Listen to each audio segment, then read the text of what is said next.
بعض کی طرف سے یہ سوال آتا ہے کہ کیا اللہ کے نبی صلی اللہ علیہ وسلم کی طرف سے ہم قربانی کر سکتے کہ نہیں؟ اس کا جواب ہے بالکل نہیں کر سکتے۔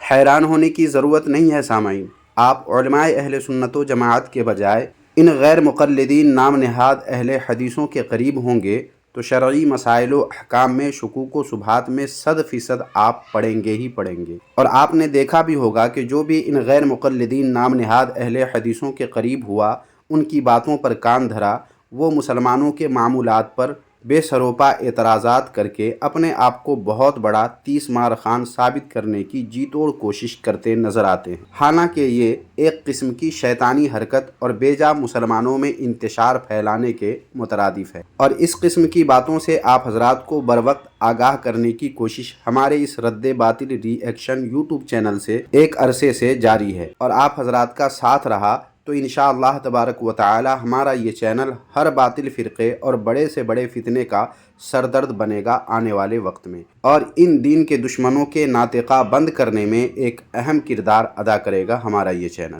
خیر سامعین، چلیں دیکھتے ہیں آج کی اس ویڈیو میں کہ حضور صلی اللہ علیہ وآلہ وسلم کے نام سے قربانی کرنے کے متعلق غیر مقلدین نام نہاد اہل حدیث کے اسکالرز کیا کہتے ہیں۔ باطل کرد کریں گے ہم ہیں بریلی والے۔ اللہ کے پیارے رسول صلی اللہ تعالی علیہ وآلہ وسلم کے نام سے جانور کی قربانی دینا بلا شبہ جائز اور ثواب کا کام ہے۔ یہ فتویٰ صرف ہم سنی ہی نہیں بلکہ دیوبندی بھی دیتے ہیں۔ دیوبندی کا نام یہاں ہم نے اس لیے لیا ہے کیونکہ دیوبندی اپنے مقلد ہونے کا دعویٰ کرنے کے باوجود ان غیر مقلدین نام نہاد اہل حدیثوں سے مدغم ہو جاتے ہیں، اور ایک طرف یہ دونوں ایک دوسرے کے خلاف کتابیں لکھتے ہیں، جبکہ دوسری طرف دونوں اپنے آپ کو وہابی اور سلفی تک کہتے ہیں۔ ایک دوسرے کے مدرسہ میں پڑھتے بھی ہیں، سعودیہ جا کر ریال کے لیے دونوں ایک ہی رنگ میں رنگے ہوئے خود کو ثابت کرتے ہیں، پیش کرتے ہیں۔ اور سب سے اہم بات، دونوں اسماعیل دہلوی جس نے مسلمانوں کو لڑانے کے لیے تقویۃ الایمان نامی کتاب لکھی، ان کو اپنا پیشوا یہ دونوں مقلد و غیر مقلد وہابی مانتے ہیں۔ اور کئی سارے راز ہیں جن سے معلوم یہ ہوتا ہے کہ مقلد وہابی ہوں یا غیر مقلد وہابی، دونوں ایک ہی سکے کے دو پہلو ہیں۔ ایک مقلد بن کر مسلمانوں میں انتشار پیدا کرتے ہیں، جبکہ دوسرا غیر مقلد بن کر، تاکہ ان دونوں کا جو مقصد ہے کہ مسلمانوں کو دین سے دور کر کے ان کے دل و دماغ میں اہل اللہ سے بغض و عناد کا زہر ڈال دیا جائے اور محبوبان خدا کی شان میں گستاخی کرنے پر مسلمانوں کو لگا دیا جائے، ان مقاصد میں ہر طرح سے کامیابی ملے، اس لیے دونوں مقلد و غیر مقلد وہابی مسلمانوں کا سب سے بڑا خیر خواہ بنا کر اپنے آپ کو پیش کرتے ہیں، جنہیں ہمارے اکابر و اصاغر علماء و محققین حضرات نے اپنی خداداد استعداد و صلاحیت سے بزور دلائل و شواہدات بے نقاب کر کے رکھ دیا، اور اب بھی یہ سلسلہ جاری ہے۔ پھر بھی اگر کوئی جہنم ہی میں گرنے کے درپے ہوں اور ان دونوں مقلد و غیر مقلد وہابی کو دین کا داعی یا قرآن و حدیث کا عامل سمجھ کر ان کی صحبت اختیار کرنا چاہتا ہو تو اس کا کیا کیا جا سکتا ہے سوائے افسوس کرنے کے۔ تو سامعین، میں یہ بتا رہا تھا کہ حضور سرور کونین صلی اللہ تعالی علیہ وآلہ وسلم کے نام سے قربانی دینا نہ صرف علماء اہل سنت و جماعت جائز بلکہ کار ثواب قرار دیتے ہیں، بلکہ علماء دیوبند بھی ایسا ہی کہتے ہیں، لیکن غیر مقلدین نام نہاد اہل حدیث اسے نہ صرف ناجائز کہتے ہیں بلکہ نہایت ہی افسوس کے ساتھ کہنا پڑ رہا ہے کہ اسے یہ لوگ شرک و بدعت تک کہہ دیتے ہیں۔ جی ہاں، شرک و بدعت تک کہہ دیتے ہیں۔ ثبوت اسی ویڈیو میں آپ حضرات ملاحظہ کریں گے آگے۔ پہلے آپ اس ویڈیو کو ملاحظہ فرمائیں اور دیکھیں کہ یہ غیر مقلد وہابی نام نہاد اہل حدیث کیا کہہ رہے ہیں۔ بعض کی طرف سے یہ سوال آتا ہے کہ کیا اللہ کے نبی صلی اللہ علیہ وسلم کی طرف سے ہم قربانی کر سکتے کہ نہیں؟ اس کا جواب ہے بالکل نہیں کر سکتے۔ اللہ کے نبی صلی اللہ علیہ وسلم نے اس بات کی تعلیم ہم کو نہیں دی ہے۔ ہر طرح کی عبادت میں بنیادی مسئلہ یہ ہے کہ آپ صلی اللہ علیہ وسلم نے اس کی تعلیم دی ہے، وہ ثابت ہے۔ اگر وہ ثابت ہے، آپ نے اس کی تعلیم دی ہے تو ٹھیک ہے، تعلیم نہیں دی ہے تو پھر وہ صحیح مسلم کی حدیث ہے، من عمل عملا لیس علیہ امرنا فہو رد۔ جس نے بھی کوئی ایسا کام کیا جو ہمارے بتائے ہوئے طریقے کے مطابق نہ ہو تو وہ ریجیکٹڈ ہے، وہ مردود ہے، یہ فرمان رسول ہے۔ اس لیے کوئی بھی عبادت کوئی بھی دینی کام جو اللہ کے رسول صلی اللہ علیہ وسلم کی تعلیم کے مطابق نہ ہو وہ رد ہے، وہ ریجیکٹڈ ہے، اس کی کوئی حیثیت نہیں۔ تو اللہ کے نبی صلی اللہ علیہ وسلم کی طرف سے قربانی کا جو مسئلہ ہے اس کا کوئی ثبوت نہیں ہے۔ اگر ایسا ہے تو خود ان غیر مقلدین وہابیوں کے یہاں ڈھیروں ایسے کام کیے جاتے ہیں جن کو یہ لوگ دین کے نام پر کرتے ہیں، جو اللہ اور اس کے پیارے رسول صلی اللہ علیہ وآلہ وسلم کی تعلیم کے مطابق ہرگز نہیں ہے۔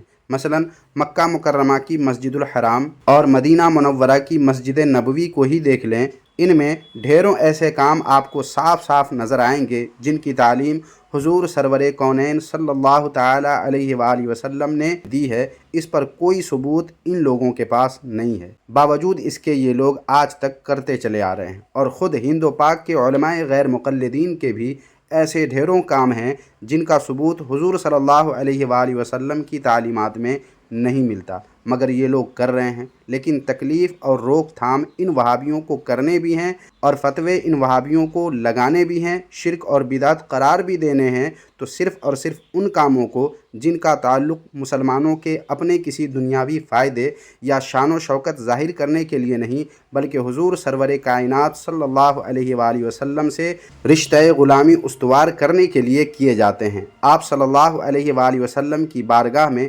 خراج عقیدت و محبت پیش کرنے کے لیے کیے جا رہے ہوں، ان کاموں سے ان وہابیوں کو تکلیف ہوتی ہے، کیونکہ ان کے ذریعے مسلمانوں کے ایمان و ایقان، ان کی عقیدت و محبت اور غلامی کے رشتے ان کاموں سے تو مضبوط ہوں گے۔ اس لیے ہر اس کام پر کسی نہ کسی طرح کھینچ تان کر کے کوئی نہ کوئی فتویٰ یہ وہابی غیر مقلدین نام نہاد اہل حدیث لوگ داغ کر مسلمانوں کو ان کاموں سے دور کرنے کی پرزور کوشش کرتے رہتے ہیں اور شیطانی کوشش میں لگے رہتے ہیں، تاکہ مسلمان اللہ اور اس کے پیارے رسول صلی اللہ علیہ وآلہ وسلم سے جتنی دور ہوں گے اتنی ہی جلد ان کو یعنی مسلمانوں کو دین سے دور کرنا اور ان کو صراط مستقیم سے الگ کر کے گمراہی کے راستے پر لانا ان وہابیوں کے لیے آسان ہوگا۔ مگر یہ باتیں آج کی نوجوان نسل جاننا کہاں چاہتی ہیں، سمجھنا کہاں چاہتی ہیں۔ ان کو تو بس اوروں سے الگ تھلگ دکھنے کا ایسا شوق چڑھا ہوا ہے، ایسا بھوت سوار ہے ان کے اوپر کہ اپنے آپ کو انوکھا نرالا ثابت کرنے کے چکر میں اگر اپنے پورے خاندان کو بھی مشرک اور بدعتی ثابت کرنا ہو، یہ لوگ ثابت کر دیتے ہیں اور اپنے آپ کو انوکھا بنا کر لوگوں کے سامنے پیش کرتے ہیں۔ کیونکہ ان پر انہی غیر مقلدین نام نہاد اہل حدیثوں کا کنٹرول ہو جاتا ہے، اور پھر وہی ہوتا ہے جس کا ڈر ظاہر فرمایا ہے ہمارے علماء کرام نے کہ باطل کے قریب ہونے یا ان کے ساتھ اٹھنے بیٹھنے سے ایمان سے ہاتھ دھو بیٹھو گے، اپنے عقیدے خراب کر بیٹھو گے اور اہل اللہ سے دشمنی، بغض و عناد کا زہر اپنے دل میں پال بیٹھو گے۔ ایسا ہی صاف نظر آتا ہے جو لوگ اہل حدیثوں کے قریب ہوتے ہیں۔ خیر سامعین و ناظرین، اب یہ ویڈیو آپ ملاحظہ فرمائیں اور دیکھیں کہ یہ وہابی کیا فتویٰ داغ رہے ہیں ان لوگوں پر جو حضور سرور کونین صلی اللہ تعالی علیہ وآلہ وسلم کے نام سے قربانی دیتے ہیں یا دینا چاہتے ہیں۔ بہت سے لوگ قربانی میں اللہ کے نبی صلی اللہ علیہ وسلم کے نام کی قربانی کرتے ہیں، کہتے ہیں اب تک ہم نے قربانی نہیں کی، پہلی قربانی ہے۔ تو پہلی قربانی محمد کے نام سے، یاد رکھیے یہ بدعت ہے، یہ شرک ہے۔ اللہ کے علاوہ کسی کے نام سے قربانی کرنا جائز نہیں ہے، اگرچہ کہ رسول اللہ صلی اللہ علیہ وسلم کے نام سے ہی کیوں نہ ہو۔ یہ بدعت ہے، شرک ہے۔ محمد صلی اللہ علیہ وسلم کے نام سے قربانی کرنا، لوگ کیا کرتے ہیں، لسٹ لے کر آتے ہیں 7 آدمیوں کی حصے میں، فلاں کا نام فلاں کا نام، سب سے پہلے محمد صلی اللہ علیہ وسلم کے نام کی قربانی، ان کا انعام کا حصہ، پھر اس کے بعد باپ کا، ماں کا، فلاں کا۔ تو محمد صلی اللہ علیہ وسلم کے نام سے جو قربانی کی جاتی ہے وہ جائز نہیں ہے۔ کیوں؟ اس لیے کہ اللہ کے رسول صلی اللہ علیہ وسلم کے صحابہ میں سے کسی صحابی نے محمد الرسول اللہ صلی اللہ علیہ وسلم کے نام سے قربانی نہیں کی۔ کسی صحابی کا بتا دیں۔ ابو بکر نے نہیں کی، حضرت عمر نے نہیں کی، علی رضی اللہ تعالی عنہ کی ایک روایت پیش کی جاتی ہے کہ انہوں نے اللہ کے رسول کے انتقال کے بعد اللہ کے رسول کے نام سے قربانی کی۔ وہ جو روایت پیش کی جاتی ہے، علامہ البانی رحمۃ اللہ علیہ کہتے ہیں وہ ضعیف حدیث ہے۔ اول تو یہ البانی کون ہیں یہ بتانا چاہیے تھا ان کو۔ یہ تو انہی غیر مقلدین وہابیوں کے امام ہیں، اور غیر مقلدین کے امام بغض و عناد میں کچھ بھی کہہ دیں تو اسے مسلمانوں پر حجت بنانا، مسلمانوں کو گمراہ کرنے کا ذریعہ بنانا یقیناً جرم عظیم بلکہ ظلم عظیم ہے۔ دوم یہ کہ حضرت علی رضی اللہ تعالی عنہ کی قربانی والی حدیث اگر ضعیف ہے بھی تو اس سے وہ حدیث ناقابل اعتبار اور ناقابل عمل نہیں ہو جاتی ہے، بلکہ یہ وہابی، یہ غیر مقلدین، یہ نام نہاد اہل حدیث اپنے گھر اپنے معمولات کا جائزہ لیں تو یہ لوگ خود ضعیف احادیث پر عمل کرتے ہوئے جی رہے ہیں۔ سوم یہ کہ جیسا کہ پہلے بھی بتا چکا ہوں کہ خود ان نام نہاد اہل حدیثوں وہابیوں کے ڈھیروں ایسے کام ہیں جن کو صحابہ کرام علیہم الرضوان نے نہیں کیا مگر یہ لوگ اب تک کر رہے ہیں۔ مطلب خود یہ وہابی غیر مقلدین نام نہاد اہل حدیث کریں تو ٹھیک، لیکن ہم مسلمان کریں تو غلط، ناجائز، بدعت، حتیٰ کہ شرک۔ یہ ظلم نہیں تو اور کیا ہے؟ یہ شریعت کے ساتھ کھلواڑ نہیں تو پھر اور کیا ہے؟ سامعین، اب ایک حوالہ ان غیر مقلدین کے گھر کی کتاب سے بھی ملاحظہ فرما لیں۔ دیکھیں آپ کے سامنے پیش ہے یہ کتاب جس کا نام ہے فتاوی علماء حدیث۔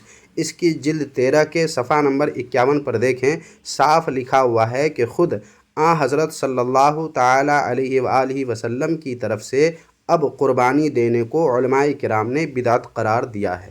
اب کون علماء کرام بدعت قرار دیا ہے؟